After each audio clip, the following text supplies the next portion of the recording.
s'écroule, ce qui reste, c'est ce que tu es réellement. Quand tout semble perdu, il te reste encore ton talent.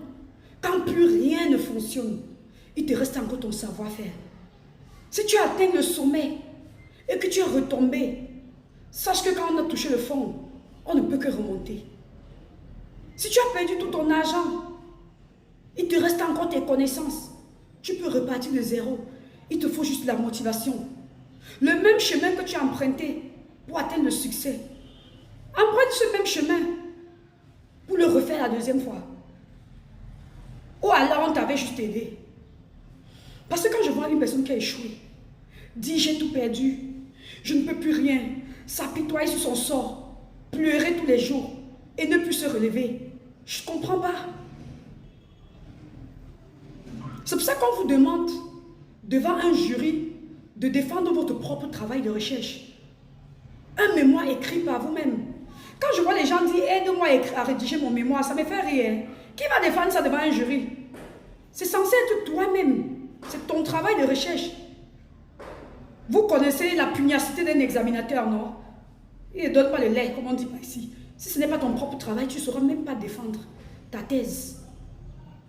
Quand c'est toi-même qui t'es battu dur pour arriver quelque part, même quand tu échoues, tu recommences autant de fois. C'est cet esprit qu'ont les bons entrepreneurs, les vrais entrepreneurs. Pas les entrepreneurs du dimanche là. Les vrais qui savent que pour réussir, il faut échouer plusieurs fois. C'est pour ça que c'est même pas bien de donner de l'argent à un entrepreneur qui n'a rien lui-même mis de côté. Il ne saura pas l'investir. Il va aller s'acheter des voitures, il va aller se faire voir. C'est pour ça que même avant d'aider un entrepreneur, il faut qu'il ait son propre argent de côté. Comme ça, il saura la difficulté qu'on a de gagner de l'argent. Il saura l'investir. Il ne va pas le dilapider. Si quelqu'un, tu tombes de nulle part, tu n'as rien, tu n'as aucune expérience, tu n'as jamais rien fait. Quelqu'un te donne 10 millions. Mais tu vas croire que tu es devenu riche. Alors que si tu as gagné ces 10 millions petit à petit, en travaillant dur, en mettant un pas après l'autre, ben tu ne vas pas le gaspiller comme ça.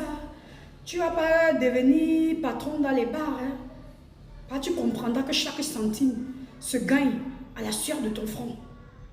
Se gagne suite aux nuits blanches. Donc voilà. Dois arrêter tout le temps de dire « Oh, j'ai perdu si, on ne m'a pas aidé, c'est pour ça que je suis resté au sol. » Non, tout le monde peut chuter. Mais un vrai esprit ne reste pas couché.